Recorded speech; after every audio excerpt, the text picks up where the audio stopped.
Hello, aujourd'hui on se retrouve pour une nouvelle vidéo où je vais vous swatcher mes Derwent Drawing. J'ai enfin toute la collection de Derwent Drawing.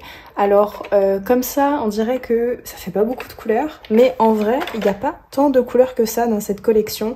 Donc j'ai essayé de les trier là et j'ai vidé un rack pour vous les présenter un petit peu plus joliment. Voici un peu pour toutes les couleurs, donc je vais pas vous mentir et vous mettre des nouvelles à chaque fois quand il me reste que ça. Donc on est sincère et je vous montre que je les utilise énormément. Ça c'est vraiment celui que j'utilise le plus, mais après il y a le chocolat aussi que j'utilise pas mal. Et le Smoke Blue. Donc je vais vous mettre à chaque fois toutes les couleurs et vous les dire à l'oral parce que il n'y a plus la couleur de marqué sur ce crayon parce que je l'ai trop utilisé. Donc voilà un peu pour ça. Et puis on va s'amuser. On va juste les essayer. Je vais vous dire ce que je remarque quand je les utilise, même si ça fait des années que je vois ce qui va pas avec ces crayons là. Au niveau des couleurs, je n'ai rien à dire puisque c'est des couleurs qui me plaisent beaucoup. C'est des couleurs qui sont très désaturées dans les tons terre énormément. Si je pouvais faire quelques reproches, ça serait mettre plus de vert, mais ça c'est parce que j'adore le vert, donc évidemment je veux plus de vert. Mais sinon je trouve que les couleurs sont vraiment très très jolies. Alors ça plaira pas à tout le monde, hein. C'est sûr que si vous aimez pas les couleurs désaturées, je suis pas sûre que ça vous plaise, mais moi j'adore. On va passer direct au nuancier parce que j'ai trop hâte. J'ai essayé de les trier un peu par couleur. Donc là, il y a les beiges, jaunes, orange, ocre. Ici, il y a les verts, les bleus / violets, il y en a un. Là, les noirs, gris et blancs. Et ici, tous les tons terre. Même si celui-là, j'aurais pu le mettre ici. Vous allez voir un peu tout ça et on va les swatcher. On va commencer par le plus clair, c'est-à-dire le 8, ce qui est blé je crois. Alors sur ces crayons là, qu'est-ce que j'ai à vous dire? Déjà c'est des crayons qui sont très gras, c'est-à-dire que je pense que c'est un équivalent un petit peu plus sec au Neocolor 2, sauf que là c'est vraiment un crayon en bois que l'on peut tailler, mais il faut savoir que ce sont des crayons très gras. Donc si vous n'aimez pas le pastel gras et les Neocolor et que vous aimez les crayons vraiment secs, je suis pas sûre que vous allez aimer ces crayons, mais je sais que ces crayons m'ont beaucoup aidé, surtout quand j'avais des tendinites au poignet et que je dessinais tous les jours de ma vie. Ces crayons là m'ont beaucoup aidé parce que ça m'a permis d'avoir moins de tendinites puisque la mine est plus grasse, donc on a moins à appuyer sur les crayons tout simplement. Donc là je vous swatch la teinte Light Sienna. Hop. Et vous voyez que ce sont de très jolies couleurs. Donc il y a deux couleurs claires, enfin trois, parce que il y a le blanc. Mais le blanc et le noir, c'est des couleurs que j'utilise jamais. Le noir, je l'ai seulement utilisé quand j'étais à l'école d'art, mais sinon je l'ai plus jamais utilisé depuis. Ensuite, on a le ocre jaune. Donc vous voyez que c'est des crayons que j'ai pas depuis la veille quoi, je les ai depuis vraiment très longtemps, je les utilise très souvent depuis plusieurs années pour certains. Je vais vous prendre un exemple tout bête, hein, mais ce sanguine, je l'ai depuis au moins 5 à 8 ans, je ne saurais pas exactement vous dater quand je l'ai acheté, mais je l'ai acheté il y a vraiment longtemps. Donc on voit que je les économise en même temps, mais je les utilise beaucoup aussi. On va passer à l'autre ocre qui est le brown ochre. Je vais essayer à chaque fois de vous faire le focus. Non mais regardez-moi ces couleurs. Donc en fait c'est une des seules gammes sur le marché, j'ai l'impression, qui propose une gamme avec des couleurs que désaturées. Et je trouve ça top en fait, c'est super bien pensé, c'est super joli. Pareil avec les Neocolor, vous savez, les kits de Beyer Rebelle, je trouve que c'est une excellente idée parce qu'en plus des fois on peut juste être attiré par un médium mais juste par des couleurs.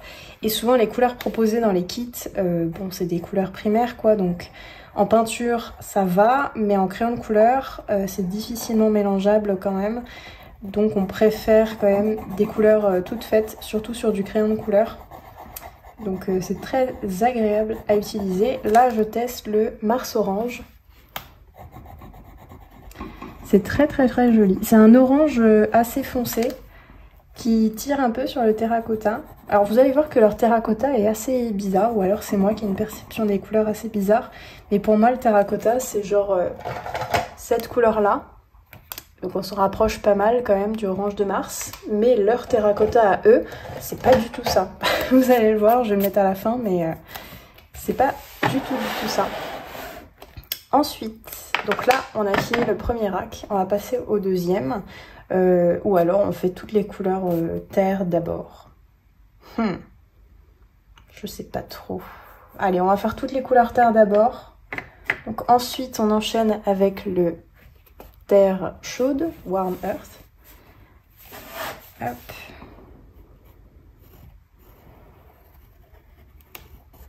Qui est pareil, super joli.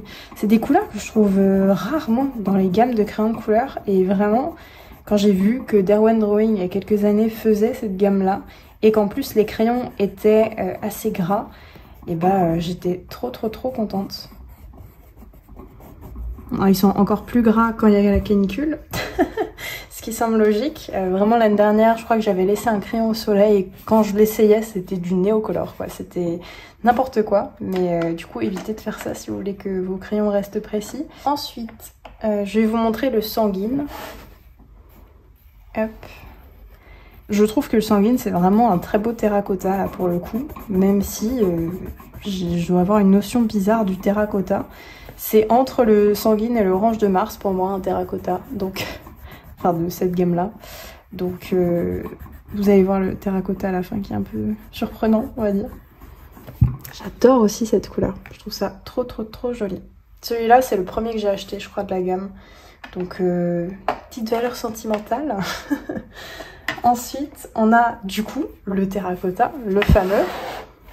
Où vous allez voir que ça ressemble pas trop à un terracotta classique, je trouve. Voilà. On dirait, je sais pas, c'est un mélange de violet, de marron. On sent que c'est quand même une couleur chaude, mais en plus ce terracotta là est très foncé. Je sais pas si je l'aurais appelé terracotta. Pareil, je trouve l'appellation bizarre. Mais dans plein de marques, je remarque que des fois il y a des appellations bizarres. Hop. Vous voyez, ça ressemble pas du tout au terracotta que j'imagine. Le sanguine beaucoup plus. Donc voilà, mais c'est quand même un terracotta. Ensuite, on va passer à la couleur que j'ai galéré. J'ai vraiment galéré à trouver cette couleur-là, le Venetian Red. Je l'ai jamais essayé encore, donc on va l'essayer ensemble. Mais à chaque fois que j'allais dans un Cultura, je ne le trouvais jamais. C'était toujours la couleur en rupture de stock. Et la dernière fois, je me suis baladée par hasard, j'avais abandonné ce truc et je m'étais dit, prochaine commande que je fais, je le prends en ligne. Et ils avaient remis tout un stock que de cette couleur-là, c'est-à-dire qu'il n'y avait plus rien dans le rayon, à part cette couleur-là. Donc je me suis dit, la chance était avec moi ce jour-là. C'est une couleur qui est très jolie. Pareil, ça me fait pas penser à un rouge vénitien. Rouge vénitien, j'aurais plutôt dit ça, donc... Il y a peut-être, je sais pas, une petite incohérence dans les couleurs pour moi, mais bon, c'est pas un très gros point noir, comme c'est juste bon à savoir de regarder les nuanciers avant d'acheter vos couleurs. C'est très joli, ça fait penser à un marron très chaud. Ensuite, on a le sépia, donc avec des sous-tons marqués ici comme rouge. Hop. Pareil, je crois pas que je l'ai déjà essayé celui-là. Il est beau. Ah, il est trop beau. Parce qu'à la base, j'hésitais entre, au quotidien, me servir du chocolat ou du sépia. Et finalement, je choisis le chocolat parce qu'il m'a l'air plus foncé quand même que ce sépia-là. Mais il est vraiment joli.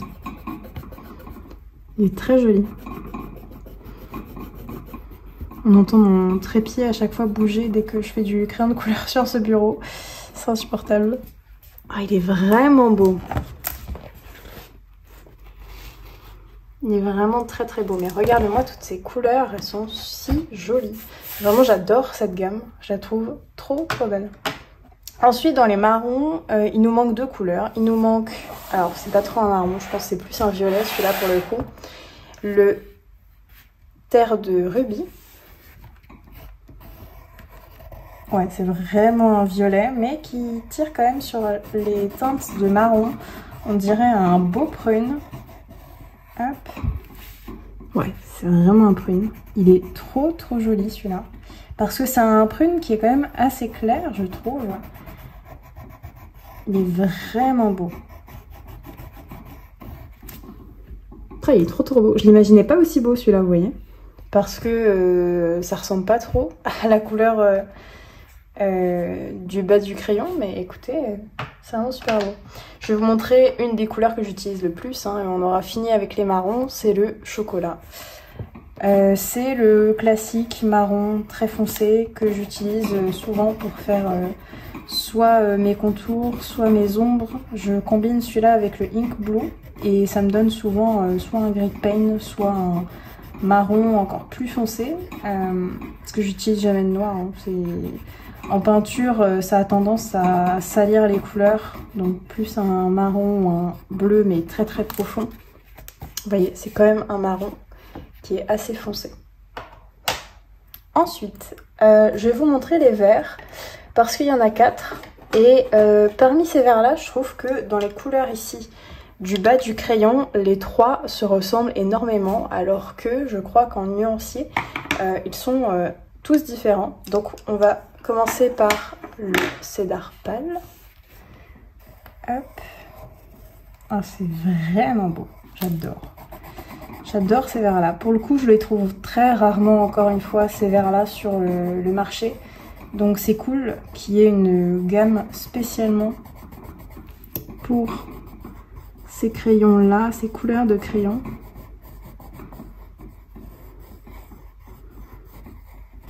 Trop joli. Aussi, ce que j'ai oublié de vous dire, c'est que le couche par couche marche très bien avec ces crayons-là. Parce que du coup, comme ils sont crémeux, on peut plus ou moins appuyer dessus. Alors évidemment, si vous appuyez et que vous saturez votre papier de cette couleur-là, et bah vous pourrez pas facilement mettre l'autre par-dessus, je pense. Mais si vous appuyez normalement et que vous mélangez une couleur par-dessus, ça va se fondre parfaitement bien. Donc ça, c'est plutôt un très bon point. Ensuite, comme le crayon est assez gras, on peut faire pas mal de choses et même repasser sur des couleurs foncées avec du clair. Je vais vous montrer après en test ce qu'on peut faire avec. Mais c'est vraiment de très bons crayons, je trouve. Ils sont moins chers que les Derwent Lightfast, qui sont aussi dans la gamme Derwent du coup. Mais ça reste quand même des crayons assez onéreux. Hein. De toute façon, les crayons couleur, on n'en trouve pas souvent à 1 € le crayon de couleur, hein, j'ai envie de vous dire. Donc ça reste un médium qui est assez onéreux, les crayons de couleur, sauf si vous prenez des gros packs. Alors, je vais vous montrer un peu ici. Vous voyez que c'est 3 qui sont quand même différents, sauf peut-être ceux-là qui se ressemblent beaucoup. Ici, on a le pâle cédar. Ici, on a le crag green. Et ici, on a le green shadow. Donc voilà un peu ce que ça donne. On voit quand même la différence même entre ces deux-là, mais ils ont tendance à se ressembler beaucoup. Peut-être que celui-là aurait mérité d'être un petit peu plus clair, ou celui-là aurait mérité d'être un petit peu plus chaud, je sais pas trop.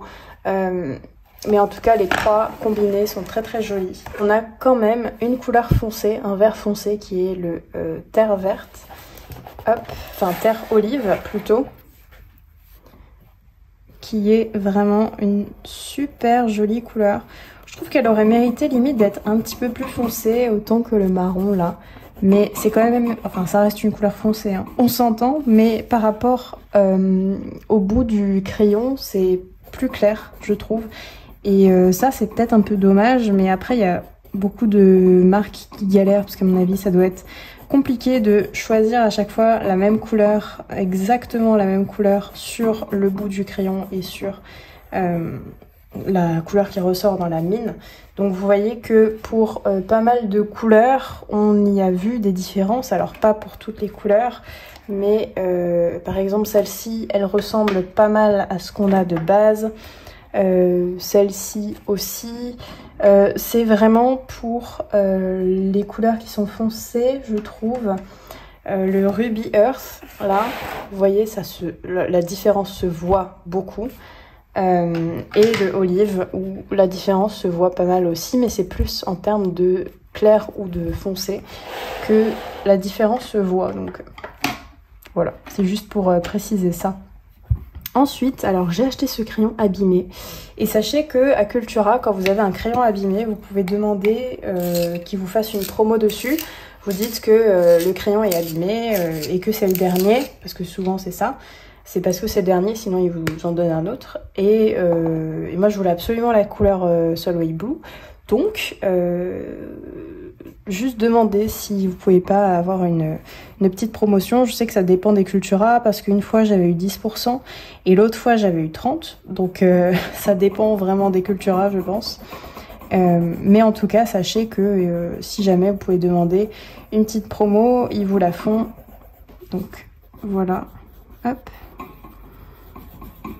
Il est vraiment beau. Alors, c'est pas vraiment un bleu. Ça tire sur le bleu, mais c'est pas un bleu clair. Vous voyez, c'est vraiment un gris bleu qui est assez clair quand même. Donc, ne l'achetez pas en pensant que c'est un bleu bleu. Hein. C'est un gris bleu clair. Si je vous mets le bleu à côté, donc là, c'est le Smoke Blue. Et ben, vous voyez que à côté, il fait vraiment gris. Donc, ça dépend de ce que vous voulez. J'ai aussi 2 gris de la gamme. Et je vais vous les montrer presque à côté pour vous montrer un peu la différence. Donc ce Smoke Blue là, pareil, il est super beau. J'adore. J'adore les bleus de la gamme. Les 3 bleus, je les trouve super beaux. Donc là, on a le Ink Blue, donc le bleu d'encre. Hop. Non, il est beau. Il est trop beau. Et ça, je m'en sers comme d'un indigo, parce que je me sers des indigo ou des gris de paint pour faire les contours, pour un peu plus détailler mes dessins, etc.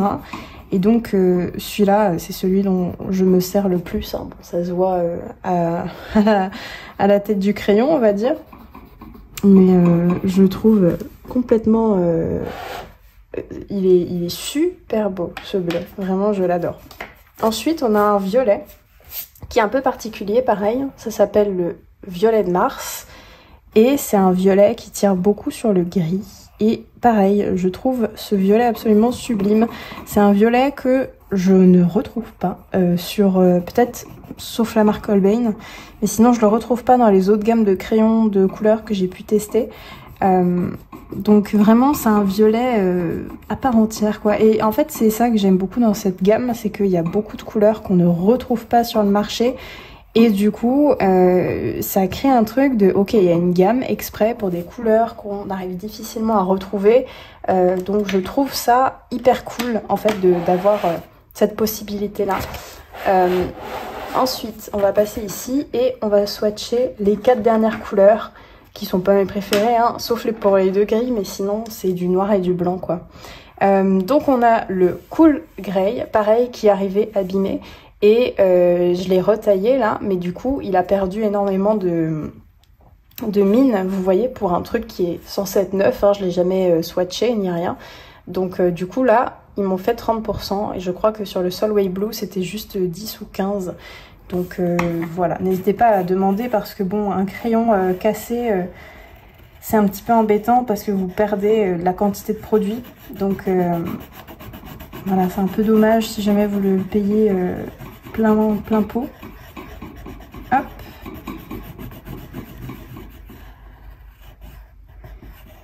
Donc voilà, par rapport à ce gris-là, vous voyez que celui-là est quand même beaucoup plus bleu que celui-ci. Mais ça reste un gris, c'est pas... En fait, ça dépend de la lumière aussi, parce que ça ressemble à un bleu clair, là, en caméra. Hors caméra, on dirait plus un gris. Mais par exemple, si on met ce bleu-là en face de ce bleu-là, on dirait que celui-là est gris. Si je le mets en face de celui-là est vraiment bleu. Donc ça dépend des couleurs que vous mettez à côté de votre illustration et de vos couleurs. Là, on a... Donc là, c'est le gris froid. Et là, c'est le gris chaud. Donc... Warm Grey, et là c'est le Cool Grey.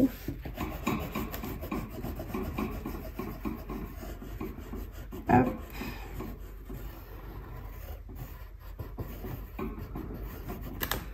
Voilà, je le trouve super beau celui-là aussi.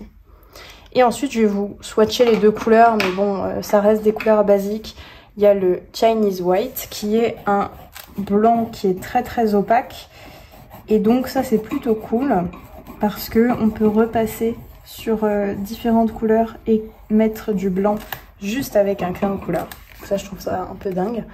Et ensuite, on a le noir d'ivoire. Hop. Qui est un noir très très opaque.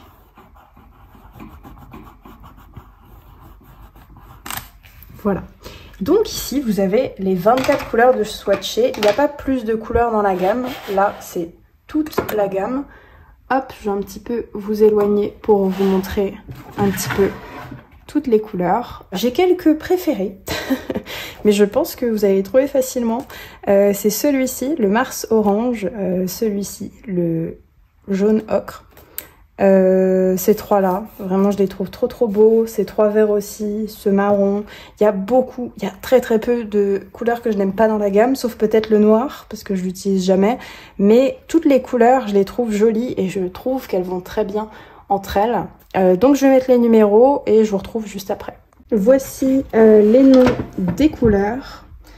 Donc je vous laisse quelques secondes pour voir le nom. D'ailleurs j'ai retrouvé le numéro de la couleur bleu d'encre. C'est le 3720, voilà, si jamais. Et je prends le numéro qui a marqué ici, tout simplement. J'ai pas mis les noms parce que bon, je les connais, il n'y a que 24 couleurs, c'est pas trop compliqué pour moi de à chaque fois regarder les noms par rapport aux couleurs. Ici, je vais vous faire des tests sur un papier. Donc là, c'est du papier ivoire et là, c'est un papier blanc.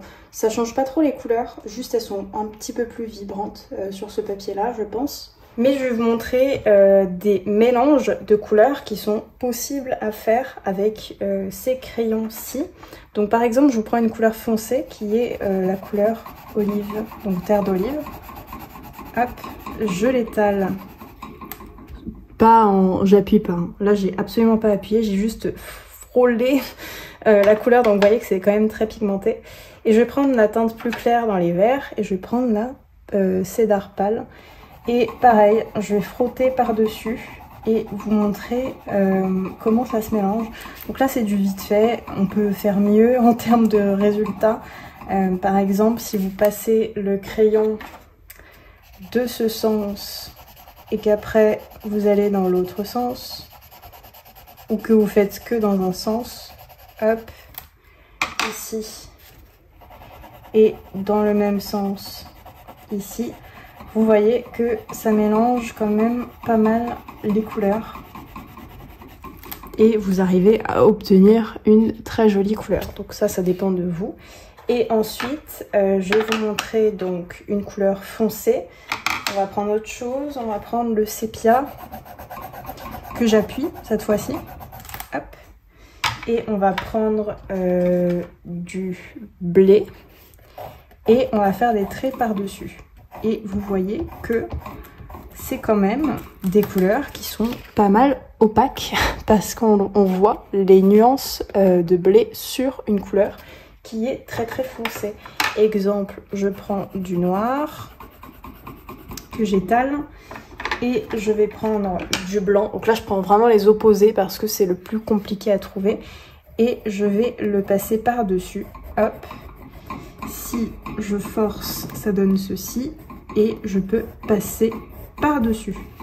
Voilà, ce qu'on peut pas faire de base avec un crayon lambda. Donc là, je vous ai pris l'exemple le plus extrême, que je ne fais jamais, hein, parce que le noir et blanc, voilà, vous avez compris.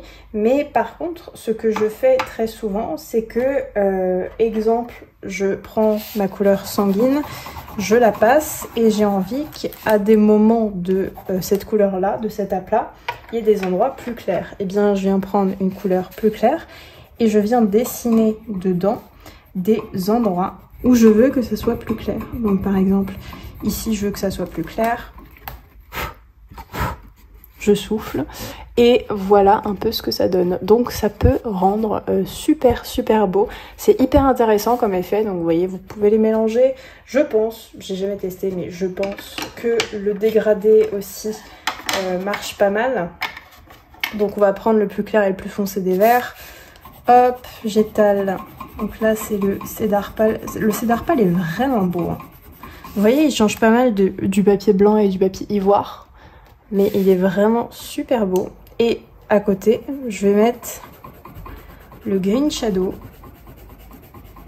Et donc j'avance un petit peu dans le Cedar Pal. Et là, j'avance un petit peu dans le Green Shadow. Et voilà, ça vous fait un dégradé qui est super beau. Je sais pas si ça peut se faire avec des couleurs un peu opposées. On va essayer.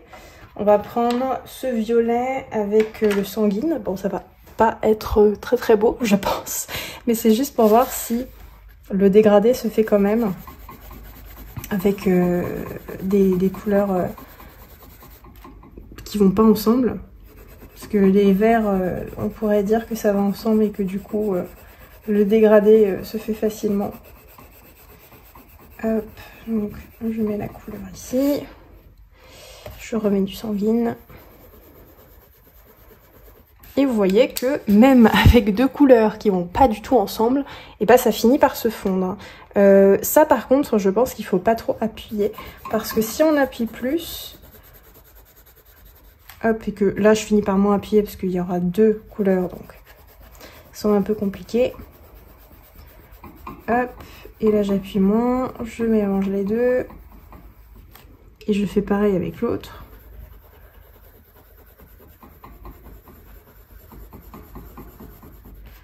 En finissant par de plus en plus appuyer. Bah écoutez, ça marche aussi. Donc ça marche aussi. Donc même en appuyant, bon voilà. Du coup, je pensais que ça allait pas marcher, mais vous voyez que ces crayons sont vraiment bien. Je ne suis pas sponsorisée pour... Le jour où je serai sponsorisée, je vous le dirai, parce que pour l'instant, c'est pas du tout le cas. Ces crayons couleur là aussi, ils sont plutôt gras. Et donc ça fait que même sur des textures qui sont épaisses, genre de la peinture épaisse, et bah ça arrive à aller dessus. Le seul peut-être bémol que vous pouvez retrouver dans ces crayons, parce que vraiment je n'en vois pas d'autres, c'est si vous aimez les crayons secs, bah ça vous allez pas aimer hein, évidemment, et que le fait que le corps du crayon soit assez balèze, hein, parce que les Derwent sont assez balèzes en termes de corps de crayon, ça fait que dans un taille-crayon lambda, vous ne pouvez pas le tailler. Donc par exemple là c'est un spécial, donc c'est un Faber-Castell, voilà, qu'on trouve dans tous les Cultura. Vous avez la taille standard et vous voyez bien que la taille standard ne rentre pas, ça bloque, je ne peux pas aller jusqu'au bout. Il faudrait des tailles comme ça avec des grosses tailles ou un taille-crayon Derwent, carrément, parce que les Derwent sont tous balèzes en termes de corps de crayon. Donc ça, si vous n'avez pas déjà des tailles-crayons qui font cette dimension-là, ça peut paraître compliqué de tailler vos crayons du coup avec un taille-crayon classique parce que ça ne passe pas tout simplement. Donc ça c'est le gros point négatif, mais tous les crayons, absolument tous les crayons Derwent, en tout cas les Lightfast par exemple, ont un corps de crayon qui est assez balèze. Les Procolor c'est pareil, toutes les gammes de Derwent c'est pareil, parce que les Derwent sont juste un petit peu plus épais que des crayons classiques. Voilà. Si je vous mets un crayon classique à côté, je vous mets un Swiss Color, on voit un petit peu la différence de corps de crayon. Là, ça se voit un petit peu plus, vous voyez. Donc, c'est pas beaucoup plus gros, mais ça peut faire une vraie différence à ce niveau-là. Donc, voilà. J'espère que cette vidéo vous a plu et que tous ces tests de crayons vous ont plu. Moi, je me suis beaucoup amusée à vous montrer toutes ces choses-là. Ça m'a beaucoup éclaté de enfin vous présenter ces crayons parce que ça fait très longtemps que je veux vous les présenter parce que j'adore leur palette de couleurs. Et je trouve ça très rare, les marques qui assument les palettes de couleurs comme ça, parce que souvent, par sécurité, on va faire du bleu, du rouge, du jaune et des couleurs très vibrantes, très primaires en fait. Et ça, c'est tellement mieux. N'hésitez pas, les marques, à faire ce genre de gamme parce que pour les artistes, c'est juste incroyable d'avoir ce genre de gamme de disponible. Schmincke commence à s'y mettre, Holbein aussi, Derwent s'y est mis très tôt, Neocolor aussi, enfin les Carandash. Donc n'hésitez pas à faire ça, vraiment, c'est trop bien. Et puis on se retrouve dans une prochaine vidéo et je vous dis à dimanche prochain. Ciao!